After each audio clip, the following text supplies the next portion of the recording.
পরি কি খেলা গো? রুটি খেলাম। ভাল লাগলো খেতে? জল ফুটছে বন্ধুরা, আজকে আমি ক্ষীর বানাবো, সেটাই তোমাদের আজকে শেয়ার করব।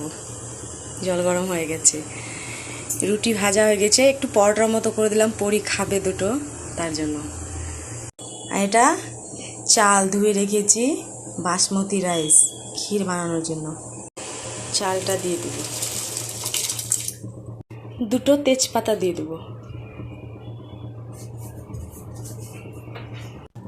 এইখানে দুধ, আর এখানে নারকেল কুড়ে রেখেছি, এটা দিব। আর এই যে কিশমিশ কাজু অল্পই আছে, এটা দেব। আমার মেয়েকে দেখো কি বদমাস, কোথায় চড়ে আছে। এই যে প্রতিদিন এইখানে আমি রান্না করবো আর এই জানলাতে চড়ে থাকবে। চাল ফুটতে লেগেছে, তুমি ওইখান থেকে নামবে, নালে পড়ে যাবে কিন্তু। দেখো কতটা উঁচু, কিভাবে এই যে এটা লাগিয়ে তারপরে চাপবে। এইবার আমি নারকেল কুড়াগুলো দিয়ে দেব। দেখো কিভাবে লাড়ছে,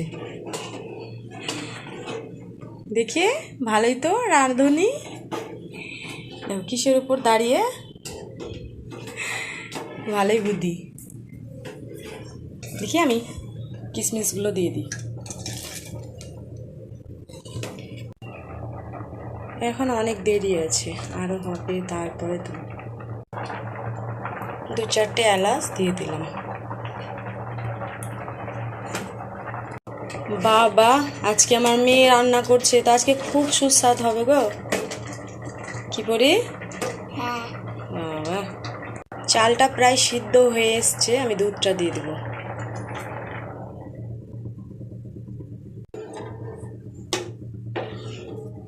ও মা, আজকে খুব সেন্ট বেরোচ্ছে, ভালোই হবে আজকে। তাই? আস্তে আস্তে না, আরও পড়ে যাবে। হয়েছে, একটু দাঁড়াও, নতুন রাঁধুনি তো তার জন্য এরকম।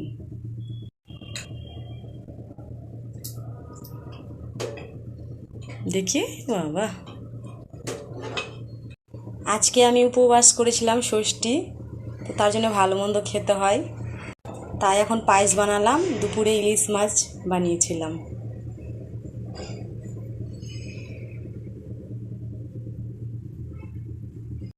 এখন চিনিটা আমি দিয়ে দিব।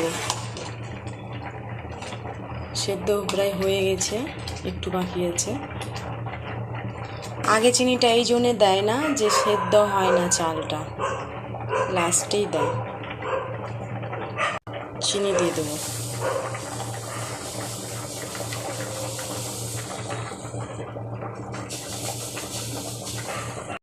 আঞ্জাত মতো চিনি দিয়ে দিলাম, আর একটু ফুটলে আমার পায়েস রেডি।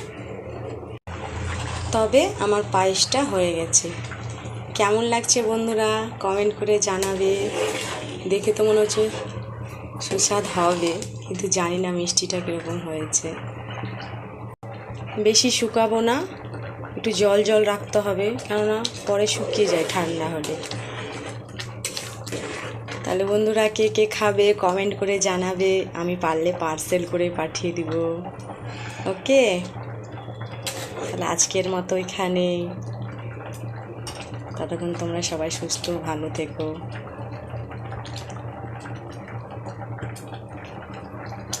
দেখে মনে হচ্ছে খুব ভালো হবে, এখনই খেতে ইচ্ছা করছে। মিষ্টিটা আমি দেখে নিয়েছি, ঠিক আছে। তাহলে আজকের মতো এখানেই, বাই।